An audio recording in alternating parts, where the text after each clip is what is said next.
বলে আমরা শরিয়া আইনে বিশ্বাসী না, তারা বলে শরিয়া মানে কোরআন, তারা বলে কোরআনের আইনে বিশ্বাসী না। বলেন তো ৯২% মুসলমানের দেশে যারা কোরআনের আইনে বিশ্বাসী না এ কথা বলে, কোন মুসলমান তাদেরকে সমর্থন করতে পারে না। অর্থাৎ যারা কোরআনের আইনে বিশ্বাসী না, ইসলামের আইনে বিশ্বাসী না, রাষ্ট্রীয়ভাবে ইসলাম আসুকিরা চায় না, তাহলে তারা কখনোই মুসলমান হতে পারে না। কিন্তু আমার মাঝে মধ্যে দেখা যায় পাঁচকুল্লি টুপি পরে চরমনাইর অফিসে, মাঝে মধ্যে দেখা যায় পাঁচকুল্লি টুপি পরে চরমনাইর মাহফিলে, মাঝে মধ্যে দেখা যায় মুসলমানদের সভা সেমিনারে আসে, তখন টুপি পরেন কেন, তখন পাঞ্জাবি করেন কেন? তাহলে বোঝা গেল আসলে তোমরা হলো আসল ধর্ম ব্যবসায়ী। দ্ব্যর্থহীন ভাষায় বলতে চাই, যারা ইসলাম আলেম ওলামার বিরোধিতা করেছে, বিগত ফ্যাসিস্ট সরকার আলেমদেরকে জেল খাটিয়েছে, বন্দি করেছে, ফাঁসির কাস্টে ঝুলিয়েছে, তারা মাহফিল বন্ধ করে দিয়েছিল, আলেমদের বয়ানের মাইক কেড়ে নিয়েছিল, আলেমদের জবানকে কেড়ে নিয়েছিল। কিন্তু আজকে তারা বাংলাদেশে নাই, ঠিক কিনা বলেন? আজকে তারা বাংলাদেশে নাই।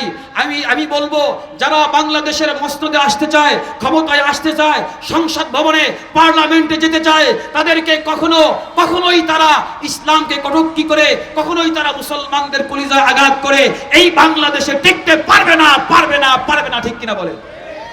এতদিন আমরা 54 বছর এই বাংলাদেশে অনেক তন্ত্র মন্ত্র দেখেছি, ফেসিবাদ দেখেছি। আমাদের এই বাংলায় তন্ত্র মন্ত্র দেখতে চাই না। আগামীর বাংলায় কোরআন বিজয় করতে কে কে রাজি আছি? ইনশাআল্লাহ আগামীর বাংলা হবে ইসলামের বাংলা, আগামীর বাংলা হবে মুসলমানদের বাংলা। আশ্চর্যের বিষয়, মুসলমানদের ভোটে, মুসলমানদের সমর্থনে, মুসলমানদের সহযোগিতায় পার্লামেন্টে বিজয় হয় গণতন্ত্র, পার্লামেন্টে বিজয় হয় কুফরিতন্ত্র, পার্লামেন্টে বিজয় হয় শয়তানি শক্তি, ঠিক কিনা? অথচ আমি বলি যে আমি মুসলমান ভাইরারে আমার, অত্যন্ত পরিতাপের বিষয়, অত্যন্ত আফসোসের বিষয়, দুনিয়ার সব বিষয়গুলো আমি ইসলাম অনুযায়ী, কোরআন অনুযায়ী, হাদিস অনুযায়ী পরিচালনা করলাম, কিন্তু আমি আমার দেশকে, আমার দেশের মধ্যে ইসলামী হুকুমতের জন্য আমার কোনো ব্যবস্থা নাই, ঠিক কিনা? নেতার বিরুদ্ধে কথা বললে রাগ হয়ে যায়, তার বিরুদ্ধে মামলা হয়, তাকে গ্রেফতার করা হয়, তাকে সর্বোচ্চ আইনের আওতায় আনা হয়। কিন্তু অনেক সময় দেখলাম আমার আল্লাহর বিরুদ্ধে, নবীর বিরুদ্ধে যখন কটূক্তি করা হয়, তখন তার কোনো শাস্তির ব্যবস্থা রাষ্ট্র দেয় নাই। অতএব আমরা বুঝতে পেরেছি, আবেদন করে, মিছিল করে, মিটিং করে আর আমরা আমাদের ইসলামী সমাধান আমরা আনতে পারবো না। যদি ইসলামী সমাধান আনতে চাই, তাহলে এই রাষ্ট্রের মধ্যে সংসদ ভবনে কোরআন বিজয় করতে হবে, ঠিক কিনা বলেন? কোরআন বিজয় করতে হবে। এখন আপনারা জানেন বাংলাদেশের আলহামদুলিল্লাহ এতদিন একটা কথা ছিল, কি? হুজুররাই এক হয় না। হুজুর আপনারা এখন, তাহলে আমরা সবাই আপনাদের পক্ষে থাকবো। আলহামদুলিল্লাহ বাংলাদেশের আনাচে কানাচে আপামর জনতা, সমস্ত জনতার প্রাণের দাবি ছিল, মনের আকাঙ্ক্ষা ছিল, ওলামায়ে কেরাম এক হবে, ইসলামপন্থী দলগুলো এক হবে, আর তাহলে ভোটের বাক্স একটা হবে।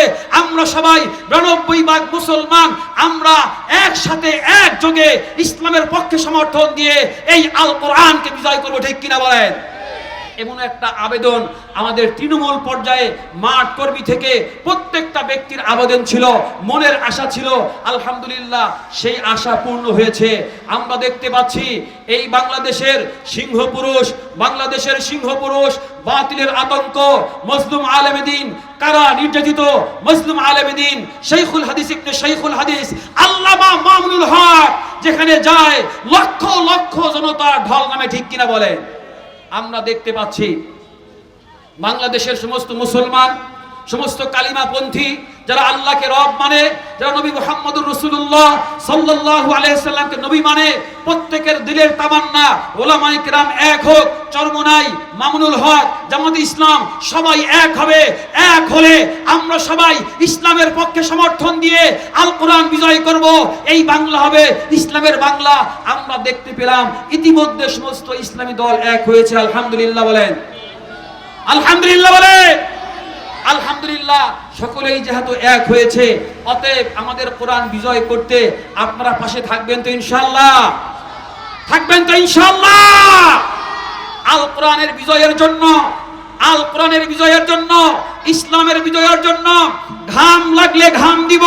ইসলামকে বিজয় করার জন্য, সংসদে কোরআন বিজয় করার জন্য, সংসদে আলেম পাঠানোর জন্য, রাষ্ট্রপ্রধান হবে আলেম, প্রধানমন্ত্রী হবে আলেম, স্বরাষ্ট্রমন্ত্রী হবে আলেম, এমপি হবে আলেম, কাউন্সিলর হবে আলেম।